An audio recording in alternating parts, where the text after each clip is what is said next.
இப்ப வந்து நாங்க ஒரு சிச்சுவேஷன் கொடுக்குறோம். சரி. அதுக்கு உங்களால எழுத முடியுமா? ஸ்பாட்ல எழுதணும். Situation sir. Okay. நாங்க முத வரி வேணாலும் உங்களுக்கு கொடுத்துறோம். ஓ ஃபர்ஸ்ட் லைனே தெரியுங்க. பல்லவி கொடுத்துறோம். ஓகே. தூத்துக்குடி கொத்த சாரி ஃப்ரெண்ட்ஸ், தப்பா போகுது ப்ளீஸ். தம்பி அதுதான்ப்பா முதல் வரி. தூத்துக்குடி கொத்தனார். சார் தமிழ் சினிமாவே புரட்டி போடுற ஒரு பாட்டு சார். வேற பாட்டு கொடுங்க. இல்ல சிச்சுவேஷன் சொல்றாங்க. ஒரு கொத்தனார் இருக்காரு. Okay. அவருக்கு ஒரு சித்தாள் மேல ஒரு லவ் ஆகி போச்சு. சரி. அந்த லவ்வுக்காக அவர் வந்து ஒரு வீடு கட்டினார். இப்ப நான் வந்து முதல் வரியை நான் சொல்றேன். தூத்துக்குடி கொத்தனார் நல்லா வீடு கட்டினார். அப்பாடா. ஓகேவா? அதுக்கப்புறம் அவர் வந்து இந்த லவ்வுக்காக ஒரு தாஜ்மஹால் மாதிரி அவர் ஒரு வீடே கட்டுறாரு. Okay. இப்ப வந்து சாரி இதுக்கு மியூசிக்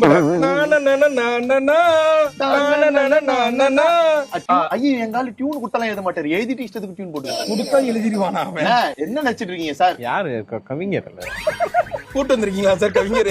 என்னதான் சொன்னேன். சரி ஓகே சாரி. நீங்க அதை நோட் பண்ணலையா ஃப்ரெண்ட்? இல்ல புக் வச்சு பாருங்க சார். அண்ணா இந்தாங்கண்ணா. மணி 3 ஆயிடுச்சா? சரியா?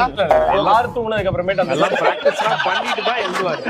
பக்கத்துல பாம்பு என்ன மட்டும் நம்பு. இப்படி போயிடலாம். பக்கத்துல பாம்பு ஆஹா என்ன மட்டும் நம்பு. முடிச்சிட்டாருங்க. பாம்பு நம்பு. என்ன புதுசியா? தூத்துக்குடி கொத்தனாரு நல்ல வீடு நல்ல கட்டினாரு. வீடு கட்டினாரு. பக்கத்துல பாம்பு என்ன மட்டும் நம்பு. அது சொல்லும் சார். அதுக்கப்புறம் நீங்க ஒரு தேர்ந்தெடுக்கப்பட்ட அப்படின்னு வரும் சார். அதுக்கப்புறம் நீங்க தேவதை. நீங்க ஒரு தேர்ந்தெடுக்கப்பட்ட தேவதை. அது எப்படி வச்சுக்கலாமா? தேவதை தேவதை தேவதை தேவதை தேவதை தேவதை தேவதை.